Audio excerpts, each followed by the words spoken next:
ବାରିପଦା ମାଟିରେ ଏମିତି କ'ଣ ଅଛି ଯେ ଏଇଠୁ ଅନେକ ଦିଗ୍ଗଜ କଳାକାର ସୃଷ୍ଟି ହେଇଯାଆନ୍ତି। ବିଜୟ ମହାନ୍ତି, ଉତ୍ତମ ମହାନ୍ତି, ଅଜିତ ଦାସ, ମିହିର ଦାସଙ୍କ ବାଲ୍ୟ ଶିକ୍ଷା ମଧ୍ୟ ସେଇଠି। ତ ବାରିପଦା ମାଟିରୁ ସ୍ୱରାଜ, ତ ଏତେ କଳାକାର ବାରିପଦାରୁ କେମିତି ବାହାରନ୍ତି? ବାରିପଦା ହେଉଛି ମା କିଚକେଶ୍ୱରୀଙ୍କ ମାଟି, ମା ଅମ୍ବିକାଙ୍କର ମାଟି, ଯେଉଁଠି କଳାକୁ ପୂଜା କରାଯାଏ। ଓଡ଼ିଶାରେ ତ ନିଶ୍ଚିତ ଭାବରେ ସବୁ ଜାଗାରେ ପୂଜା କରାଯାଏ, ମୁଁ ମନା କରିବିନି, କିନ୍ତୁ ବାରିପଦାରେ ଆଜ୍ଞା ସେ ମାଟିର ବାସ୍ନା କିଛି ଅଲଗା।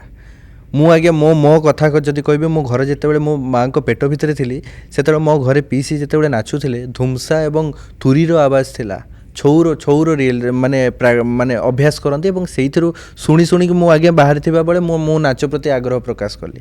ତେଣୁ କଳାର ଗୋଟେ ମାହୋଲ ଥାଏ, କଳାକୁ ପୂଜା କରାଯାଏ ଏବଂ ସେଠି ସମସ୍ତେ ଆପଣ ଗୋଟେ ଟେକା ବି ପକାଇଦେବେ, ସବୁ ଜାଗାରେ ଗୋଟେ ଗୋଟେ କଳାକାର ବାହାରିବେ ଏବଂ କଳାକୁ ବହୁତ ପ୍ରାଧାନ୍ୟ ଦିଆଯାଏ ସେଠି। ଆପଣ କଳାକାର ହିସାବରେ କହିବେ ଯେ ମୁଁ ଏଇ ଜାଗାରେ ଏଇ ଛୋଟିଆ ଜିନିଷ କରିଛି, ସେ ଛୋଟ ଜିନିଷଟି ଆଜ୍ଞା କରିଥିବେ, କିନ୍ତୁ ସେଠି ଆପଣଙ୍କୁ ବହୁତ ସମ୍ମାନ ମିଳିବ। ସେଇପାଇଁ ହୁଏତ ବହୁତ କଳାକାର ସେଠୁ ବାହାରି ଆସିଛନ୍ତି ଏବଂ ମୋର ଭାଗ୍ୟ ଯେ ମୁଁ ସେଠି ଜନ୍ମ ହେଇଛି। କେତେ ଭାଇ ଭଉଣୀ ଆପଣ? କେହି ନାହାନ୍ତି, ଏକା। ସିବଲିଙ୍ଗସ୍ କିଏ ନାହାନ୍ତି?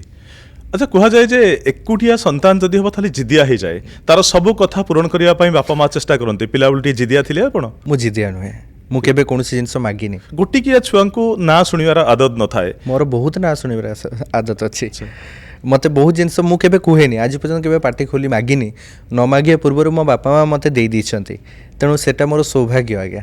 ଆଉ ଯେଉଁ ଗୋଟେ ବୋଲି ପୁଅ, ମୁଁ ଆଜ୍ଞା ସାନବେଳେ ମୁଁ ବହୁତ ଜିଦି ଧରିଥିଲି। ମୋ ବାପା ମା ମୋତେ ମୁଁ ସାନବେଳେ ବହୁତ ଥର ଶୁଣିଛି କୁହନ୍ତି ଯେ ଆଉ ଗୋଟେ ଭାଇ ଭଉଣୀ, ଯେ ମୁଁ ବହୁତ କାନ୍ଦେ ଯେ ଆଜ୍ଞା ମୋର ଭାଇ ଭଉଣୀ ଦରକାର ନାହିଁ, ମୁଁ ଏକା ହିଁ ରହିବି। କିନ୍ତୁ ପରସ୍ପର ସହିତ ଯୋଉ ସୁଖ ଦୁଃଖ ସ୍ନେହ ଖାଇବା ଜିନିଷ ଖେଳନା ବାଣ୍ଟିବାର କଳାଟା ଅଧିକ ଭାଇ ଭଉଣୀ ଥିଲେ ଶିଖି ହୁଏ ନା? ଅଛନ୍ତି, ପିସିଙ୍କ ଭଉଣୀ ଅଛି, ପିସିଙ୍କ ଝିଅ ଅଛନ୍ତି 2 ଜଣ, ଦାଦାଙ୍କ ଝିଅ ଅଛନ୍ତି 2 ଜଣ, ଅଛନ୍ତି ଭାଇ ଭଉଣୀ ସମସ୍ତେ ଅଛନ୍ତି। ସ୍ୱରାଜ, ଆପଣଙ୍କର ଏମିତି କିଛି ଲୋକପ୍ରିୟ ଗୀତ ଅଛି ୟୁଟ୍ୟୁବରେ, କୋଉଟା 25 ମିଲିୟନ ଯାଇଛି, କୋଉଟା 14 ମିଲିୟନ ଯାଇଛି, କୋଉଟା 13 ମିଲିୟନ ଯାଇଛି? କାହିଁକି ଆପଣଙ୍କ ଗୀତ ଗୁଡାକୁ ଲୋକ ଏତେ ପସନ୍ଦ କରନ୍ତି? ଦର୍ଶକଙ୍କର ଭଲ ପାଇବା ମିଳୁଛି, ସେଇଟା ସୌଭାଗ୍ୟର କଥା ଏବଂ ବୋଧ ହୁଏ ଲକ୍ଟା ଫେଭର କରିଯାଏ ମୁଁ ଭାବେ।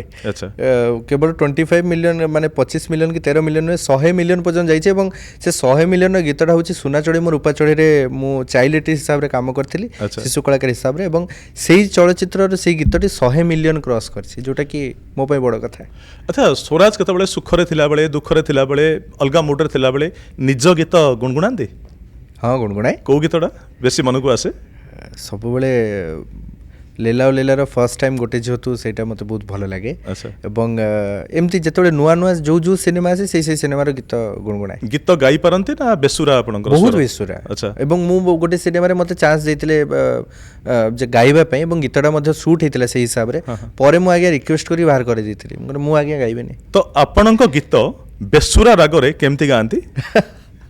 ଆପଣ ବଢ଼ିଆ ଗାଇଦେବି ଟିକେ ତାହେଲେ।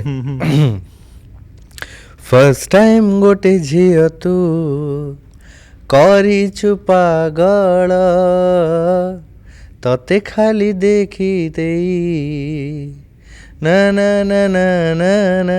ମୁଁ ବହୁତ ବେସୁରା ଗାଏ ଆଜ୍ଞା, ସତରେ ବହୁତ ଖରାପ। ମୁଁ ଏତେ ମୁଁ କେବେ ଗାଇନି ଆଜ୍ଞା, କେବେ ଚେଷ୍ଟା କରେନି, କେବଳ ଅଭିନୟରେ ମୁଁ ଭଲ।